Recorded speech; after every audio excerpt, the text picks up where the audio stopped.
Hello दोस्तों, मैं प्रदुम आप सभी का स्वागत करता हूं अपने चैनल प्रदुम के पॉडकास्ट में। अगर आपको यह हॉरर स्टोरी पसंद आती है तो आप हमारे चैनल को सब्सक्राइब जरूर करें। तो चलिए बिना देरी के शुरू करते हैं आज की यह हॉरर स्टोरी।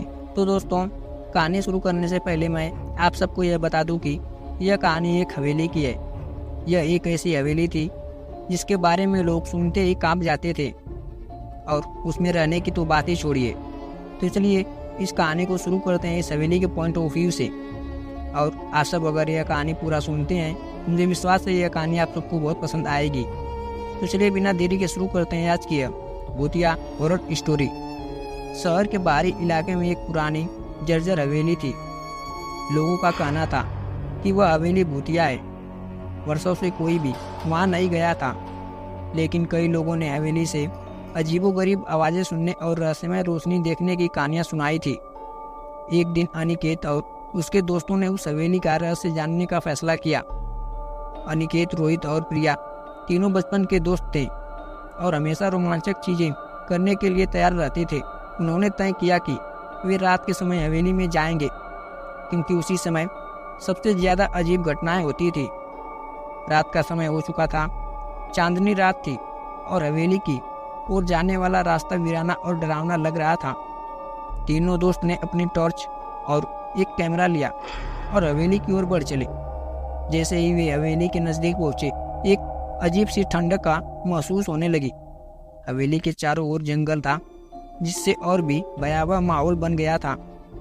हवेली के अंदर प्रवेश करते ही दरवाज़ा एक डरावनी आवाज़ के साथ बंद हो गया था। तीनों के दिल तेजी से धड़कने लगे, लेकिन वे ठान चुके थे कि किसी भी हालत में वे इस रहस्य को सुलझाकर ही रहेंगे। अंदर घुसते ही उन्होंने देखा कि हर जगह धूल जम गई थी। फर्नीचर टूटे फूटे पड़े थे और दीवारों पर काले धब्बे थे। ऐसा लग रहा था मानो यहाँ सालों से कोई नहीं आया हो। वे धीरे धीरे हवेली के अंदरूनी हिस्से की ओर बढ़ने लगे।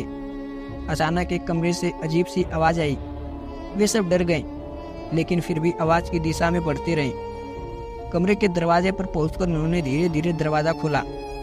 अंदर का दृश्य देखकर उनके होश उड़ गए। एक पुरानी फटी फटी तस्वीर और टूटे हुए खिलौने पड़े हुए थे। ऐसा लग रहा था मानो यह कमरा किसी छोटे बच्चे का था। तभी अचानक प्रिया ने देखा कि एक कोने में एक पुरानी डायरी पड़ी है। उसने वह उठाई और तीनों ने उसे पढ़ना शुरू किया। डायरी एक छोटे बच्चे की थी जिसका नाम रोहन था। रोहन ने लिखा था कि उसे इस हवेली में कैद कर लिया गया था और यहाँ अजीबोगरीब घटनाएं होती थी। उसने लिखा था कि हर रात एक औरत सफ़ेद साड़ी में आती है और उसे डराती है। डायरी पढ़ते पढ़ते अचानक एक तेज हवा का झोंका आया और सभी खिड़कियाँ जोर जोर से बजने लगी। तीनों दोस्त का दिल जोर जोर से धड़कने लगा। तभी उन्हें लगा कि उनके पीछे कोई खड़ा है। वे मुड़कर देखने लगे तो लेकिन वहाँ पर कोई नहीं था।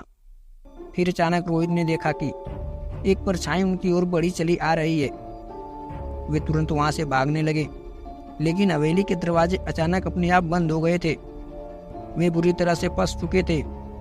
तभी एक आवाज़ आई, तुम्हें यहाँ नहीं आना चाहिए था। वे सब चौंक गए और चारों ओर देखने लगे, लेकिन कोई दिखाई नहीं दे रहा था। अचानक फिर से एक आवाज़ आई, यहाँ से चले जाओ, वरना तुम्हारा भी वही हाल होगा जो रोहन का हुआ था। डर के मारे तीनों ने एक दूसरे का हाथ पकड़ा और एकजुट होकर बाहर निकलने का रास्ता ढूंढने लगे। तभी उन्हें सीढ़ियों के नीचे एक दरवाज़ा दिखाई दिया। उन्होंने जल्दी से वह दरवाज़ा खोला और वहां से बाहर निकलने की कोशिश करने लगे, लेकिन जैसे ही वे बाहर निकले उन्हें एहसास हुआ कि वे हवेली के किसी अन्य हिस्से में पहुंच गए थे। वहाँ का माहौल और भी डरावना था। तभी उन्होंने देखा कि एक औरत सफ़ेद साड़ी में उनके सामने खड़ी है। उनके चेहरे पर कोई भाव नहीं थे और उनकी आंखों में बिल्कुल खाली खौफनाक तरीके से एक डर था। औरत धीरे धीरे उनकी ओर बढ़ने लगी। तीनों दोस्त का दिल जोर जोर से धड़कने लगा और वे तेजी से भागने की कोशिश करने लगे। वे सीधे मुख्य दरवाजे की ओर भागे और किसी तरह दरवाजे को खोलकर बाहर निकलने में सफल रहे। बाहर निकलते ही वे तेजी से भागकर शहर की ओर चले गए। उन्होंने तय किया कि वे अब किसी भी उस भूतिया हवेली के पास नहीं जाएंगे, लेकिन अनिकेत के मन में एक हमेशा यह सवाल रह गया था कि रोहन का क्या हुआ होगा। वह सफ़ेद साड़ी वाली औरत कौन थी। वे सब समझ चुके थे कि कुछ रहस्यमय कभी भी नहीं सुलझते हैं और उन्हें उस भूतिया हवेली का रहस्यमय कभी भी समझ में नहीं आया और वह नहीं जानना चाहे। उस रात के बाद अनिकेत, रोहित और प्रिया ने हमेशा के लिए उस भूतिया हवेली को छोड़ दिया और अपने जीवन में कभी भी वापस नहीं लौटे। हवेली अब भी वहीं खड़ी थी अपने रहस्यों के साथ, और कोई भी उसको जाने की हिम्मत नहीं करता था। इस तरह वह सुंदर हवेली एक खंडहर के रूप में तब्दील हो गई। तो दोस्तों, यह थी एक छोटी सी हॉरर स्टोरी। यह स्टोरी आप सबको कैसी लगी? ये स्टोरी आप सबको पसंद आई हो तो प्लीज़ वीडियो को लाइक, चैनल को सब्सक्राइब जरूर करें। तो चलिए मिलते हैं एक ऐसी कहानी के साथ नेक्स्ट वीडियो में। तब तक के लिए आप सभी का धन्यवाद।